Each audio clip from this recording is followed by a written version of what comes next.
Do you find yourself in need of a creative pick-me-up today? Hi everyone, this is Michelle, and I find myself in need of one of those most days, but it's kind of easy to come by this time of year because we can get outside.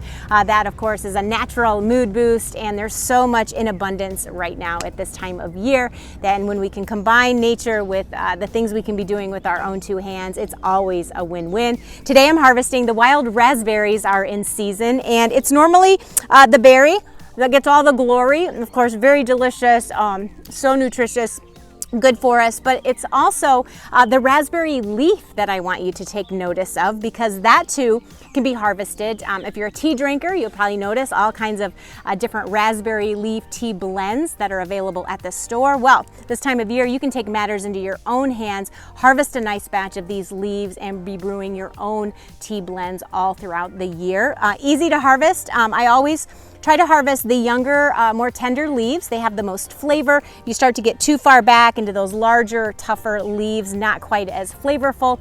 And I also tend to harvest off of the canes, the first year canes. These are the ones that don't have berries on them. And you can harvest off of these throughout into the fall.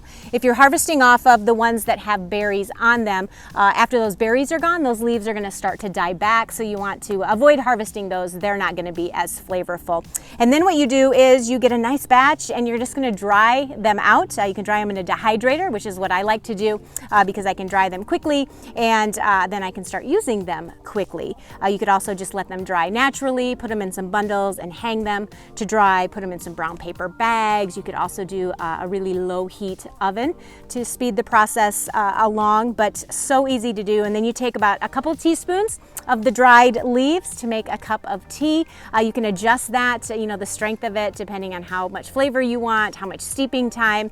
But again, it has this beautiful tangy fruit flavor to it. It makes a delicious, refreshing iced tea this time of year, and a wonderful hot tea as well. You can also make tinctures and different things out of it as well. But I also like to take the berries and I'll put them in ice cube trays and make some berry ice cubes, and then I can throw those into the raspberry leaf iced tea that I make during the summer months. But very simple, so good, and it's incredibly rewarding to go out, harvest some of your own things, and then use them in your kitchen, because nature, it always provides, especially when we take notice, we take care, and most importantly, when we take action.